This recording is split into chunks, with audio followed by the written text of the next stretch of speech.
This video is brought to you by Miniature Market. Thousands of board games, discounted prices, miniaturemarket.com. Hello my friends, the Game Boy Geek here. Pressure's on. The time is ticking. The clock is counting down and something's gonna explode, but it's up to us to cut the right wires. Which one? Red, blue, yellow, green? I don't know. Bomb Squad Academy is what we're talking about today. 2 to 5 players, takes about 20 to 30 minutes to play. This I got when I ordered Bomb Squad, the original game, from a Kickstarter from Tasty Minstrel, and this came as a stretch goal, sort of a free game for us. So let's take a look. I'll show you how it's played, and I'll tell you my final thoughts on the other side.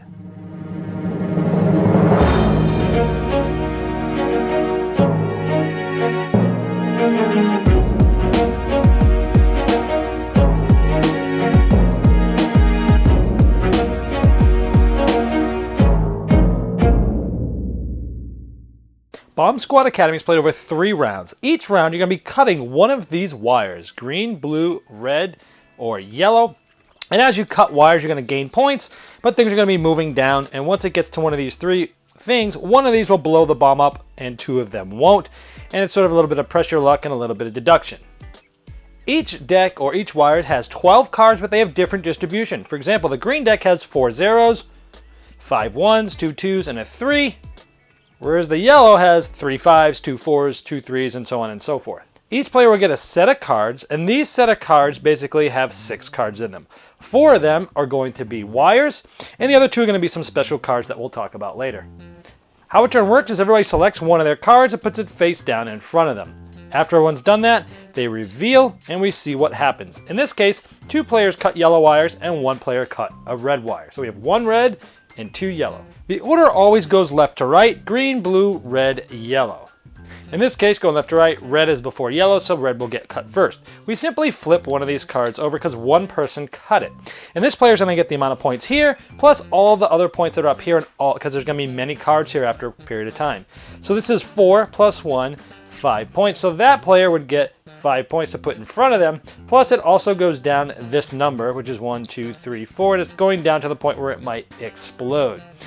Now, the next players, there's 2 yellow, so actually 2 of these cards are going to come out, and then we score it.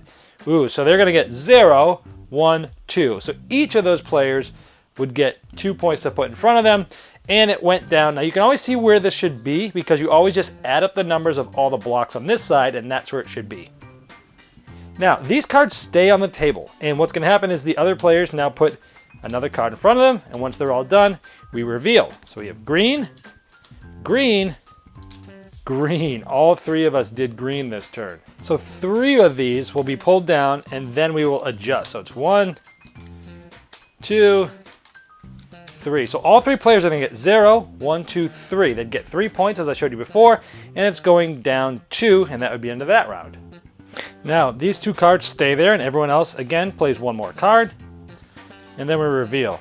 This player's cutting blue, this player's cutting blue, and this player has a special card called Wait. Now, what happens is this player immediately gets 3 points from the bank, which they would just put in front of them.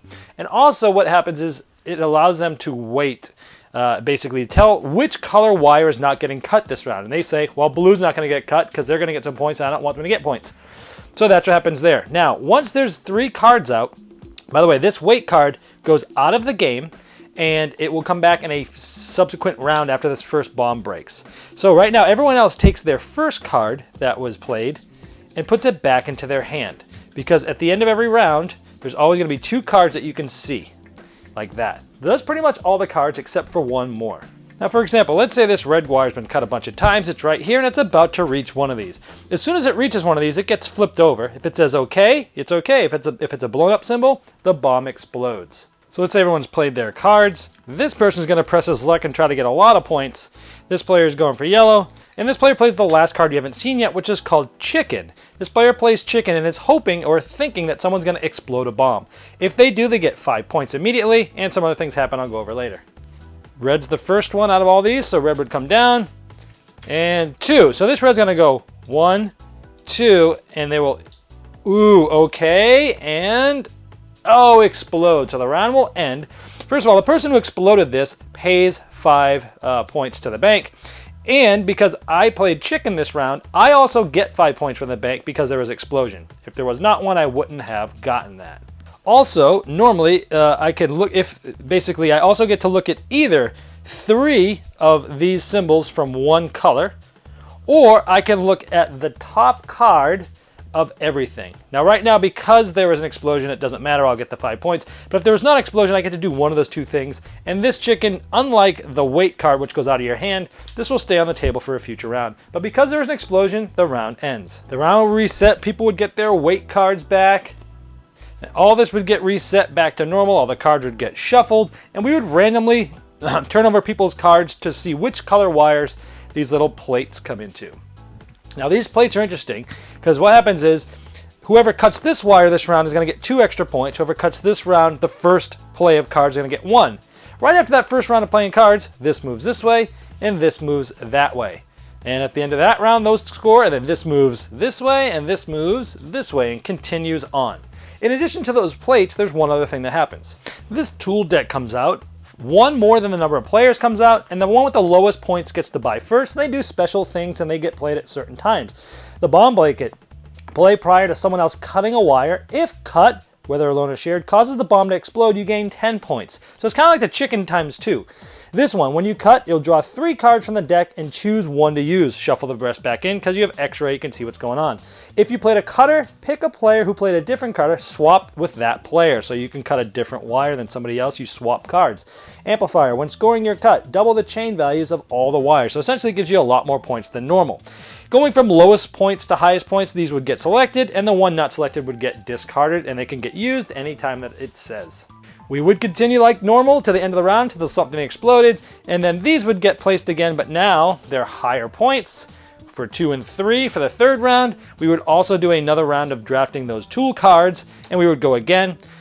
At the end of the third round, as soon as something explodes, the game's over, and we look at whoever has the most points, and that person is the winner. Well, there's Bomb Squad Academy. I was really excited about this one because they had sort of hyped it up that it was a game. I think someone had approached them after the Bomb Squad Kickstarter was there and said, hey, we're doing a similar game. You want to check this out? And they thought it was good enough to put into the Kickstarter stretch goal.